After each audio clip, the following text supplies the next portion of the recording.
Congress party में संगठन नाम की कोई चीज होती नहीं, और जिस पार्टी में संगठन नाम की चीज नहीं है उसमें कोई संगठनात्मक कार्य, उसकी भावनाएं उसको समझ में आएगी नहीं, है ना। इसलिए मैंने लिखा कि उनको राजनीति करने के लिए किसी मुद्दे की तलाश करनी चाहिए, और राजनीति करने के लिए कांग्रेस पूरे प्रदेश और देश में मुद्दा विहीन हो चुकी है। माननीय सर्वोच्च न्यायालय ने भी इसको कहा है। आपके पास क्या सबूत है 2000 वर्ग मील में चीन ने कब्जा किया है उसका? तो ये फटकार खाने वाली पार्टी है न्यायालय से अपने मुद्दों पर, इसलिए उनकी बातों को गंभीरता से नहीं लेना चाहिए।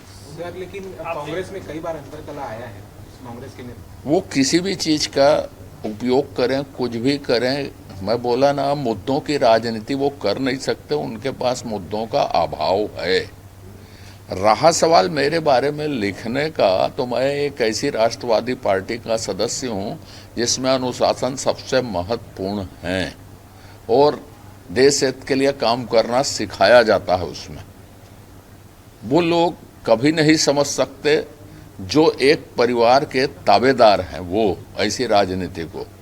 तो ये ताबेदार सेवक लोग राजनीतिक विषय में न बोलें, ये ज़्यादा अच्छा है, क्योंकि बोलते हैं तो या तो मानहानि होती है या कोर्ट की फटकार मिलती है उनको। तो इसलिए उनकी बातों को गंभीरता से नहीं लेना चाहिए। कांग्रेस पार्टी में संगठन नाम की कोई चीज़ होती नहीं, और जिस पार्टी में संगठन नाम की चीज़ नहीं है उसमें कोई संगठनात्मक कार्य, उसकी भावनाएं उसको समझ में आएगी नहीं, है ना। इसलिए मैंने लिखा कि उनको राजनीति करने के लिए किसी मुद्दे की तलाश करनी चाहिए, और राजनीति करने के लिए कांग्रेस पूरे प्रदेश और देश में मुद्दा विहीन हो चुकी है। माननीय सर्वोच्च न्यायालय ने भी इसको कहा है। आपके पास क्या सबूत है 2000 वर्ग मील में चीन ने कब्जा किया है उसका? तो ये फटकार खाने वाली पार्टी है न्यायालय से अपने मुद्दों पर, इसलिए उनकी बातों को गंभीरता से नहीं लेना चाहिए।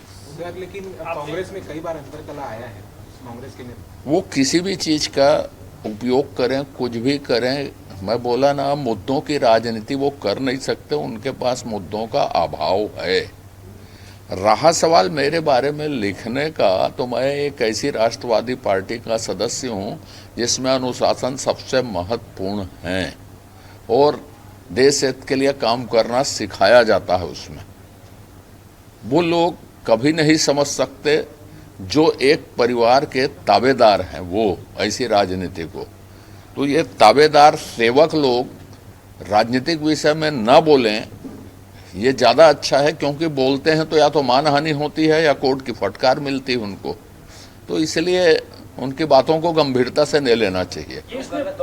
अगर आप ये वीडियो YouTube पर देख रहे हैं तो हमारे चैनल को सब्सक्राइब कर बेल आइकन दबाएं, और Facebook पर देख रहे हैं तो हमारे पेज को लाइक करें।